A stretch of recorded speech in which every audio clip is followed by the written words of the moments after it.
We are not typically movie watchers. Give me a good book, a good history book. It takes a lot to get us to watch a movie.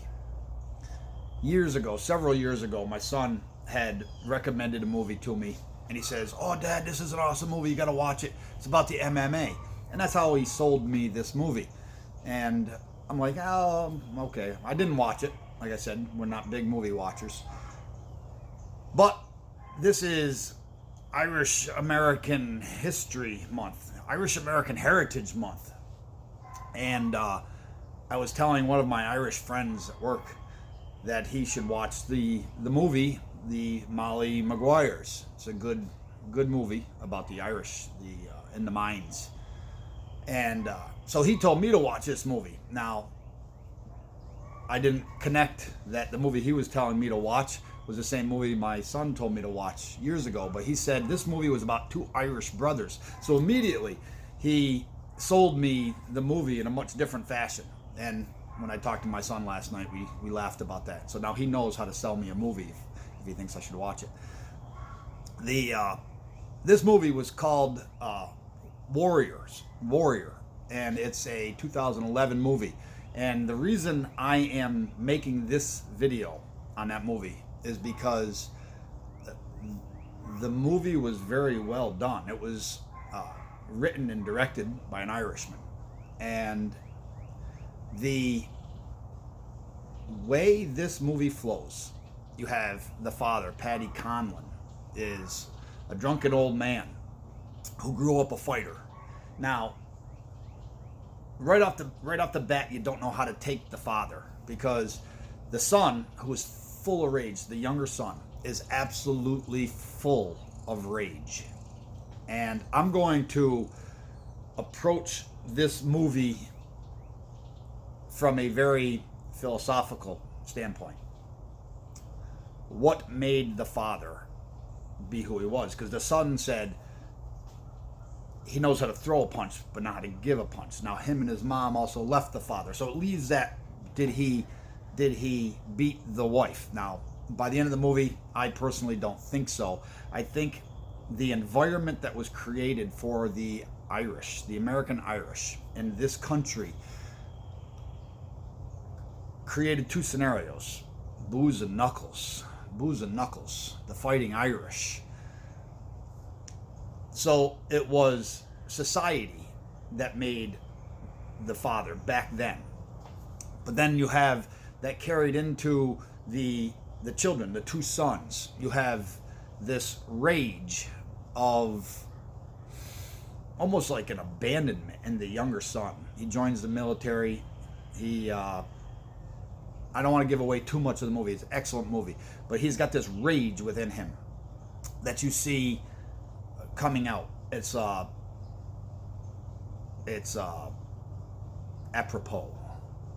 His older brother. Now that brother was Tommy. If you've ever already seen the movie, you know exactly what I'm talking about. The older brother was Brendan, married to Tess. Now, just a brief comment on Tess. My wife understood where Tess was coming from in the character she played, but she also understood my point. If you can get past the Abrahamic nonsense of the movie with their Christian crosses dangling and their Bible references, Tess was not a good Brynhild.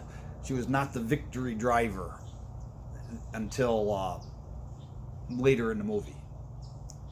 She was more of the Christian subservient worrywart.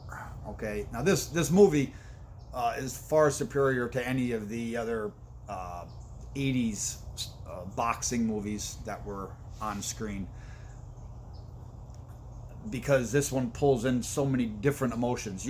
With other movies, you pretty much right from the get-go, you pick your character that you're rooting for and the character you're rooting against, and usually they go with a societal tenor or a political tenor. oh, the Russians are evil this election cycle, so we're gonna make a boxer fight the Russians, or okay, now it's Afghanistan, or whatever. You can pretty much pick up the flow of the movie like that, and you set your good guys and your bad guys. This one wasn't like that. Your emotions would sway so much in this movie that you ended up rooting for. I don't want to give away too much, but even your emotions with the father, and so anyway, Brendan, who was married to Tess. There's a point in the movie where Brendan goes in to see the banker. He's going to lose his house, and he says to the banker that, you know, he needs this extra money. And now Brendan's playing by the rules. He's doing everything by the rules. He's got his job. His wife has his job. They both work trying to make ends meet. He's got an extra job. But they're sinking.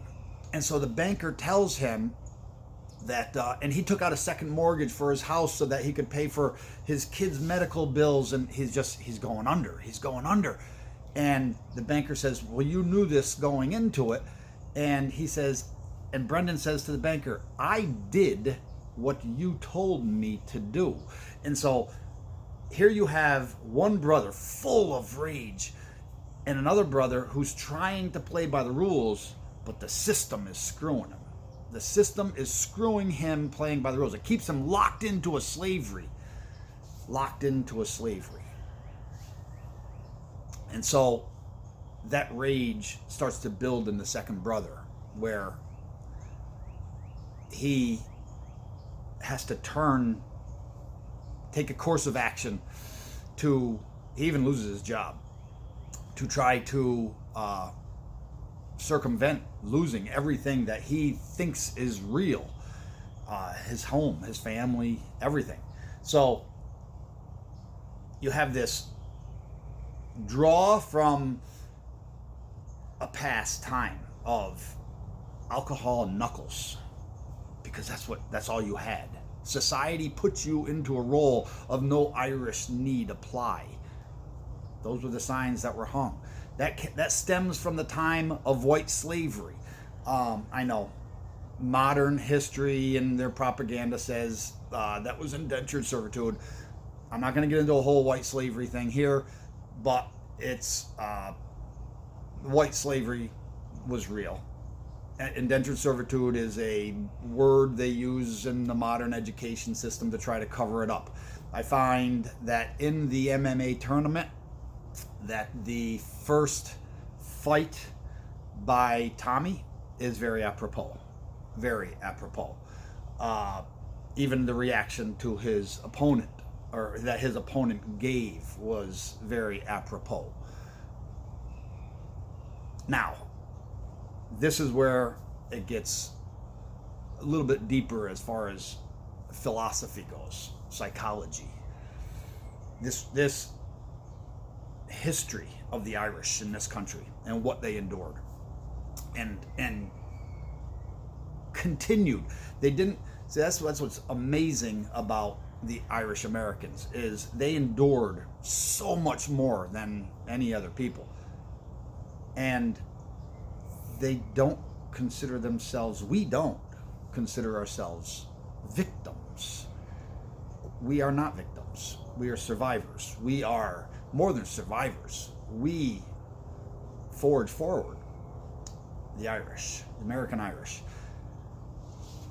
Now, take all of that history and take that character of Tommy full of rage, and take that character of Brendan. The system is screwing me over. I did what you told me. Wrap it all into one person. It's you. It is you. And at the end of the movie, it draws even more so on emotions. A very good movie in celebration of American Irish History Month. I recommend Warrior. Very well done.